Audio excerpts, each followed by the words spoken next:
Ashu race सां ॻाल्हाए नैना जी मोकल वठी अचेसि। अदी नैना के मोकल कान मिलंदी। आशू 2-3 ॾींहं लाइ मोकल वठेसि, पोइ शादी थी वञे ख़ैर सां वापसि छॾे ईंदासीं। सरकार नैना के हिकु ॾींहं लाइ बि मोकल कोन ॾींदो।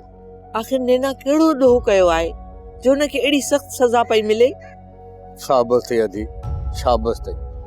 तूं अञा बि नैना जो ॾोह पई पुछी। इहो त शुक्र कर सरकार अञा ताईं नैना खे मारियो न आहे। इहो अछो मुंहुं त ॼण लीमे जो आ। नैना त रेस सां शादी करणु चाहे ई कोन पई। अधीक त नैना जी शादी तां सरकार सां न करायो आहे, ऐं जेकॾहिं सरकार सां हुनजी शादी थी वई है तो पोइ तव्हां ई नैना खे समझायो आहे न त हू सरकार जे अॻियां मूसा जो ज़िक्र न करे आ। आशू तूं छा थो सम्झे? असां घटि कोशिश कई हूंदी। जेको न समझंदो त उनखे उनजी सज़ा भोगणी पवंदी आहे। आशू मां तोखे हथ थी जोड़ियां, सिर्फ़ मूमल जी शादीअ ताईं नैना जी मोकल वठी अच। ठीकु आहे, मां सरकार सां ॻाल्हाए थो वठां, ऐं तूं वञी वॾेरी सां ॻाल्हाए वठ।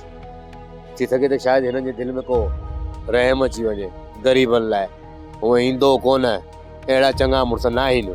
मां वञी वॾेरी सां ॻाल्हाए थी अचां, पर जेसिताईं रेस इजाज़त न ॾींदो तेसिताईं नैना खे कोन छॾींदा। मां पंहिंजी तरफ़ां पूरो ज़ोर लाईंदुसि। बाक़ी खटे भाग न्याणीअ जो इहो हाणे हुनजो नसीब आहे। सोप सीरियल तकरार तमाम एपिसोड ॾिसो हाणे HD क्वालिटी में। विजिट कयो असांजो YouTube channel Sindh TV HD drama. Subscribe कयो असांजो official YouTube channel Sindh TV HD drama ऐं वधीक अपडेट लाइ बेल आइकन खे क्लिक करियो।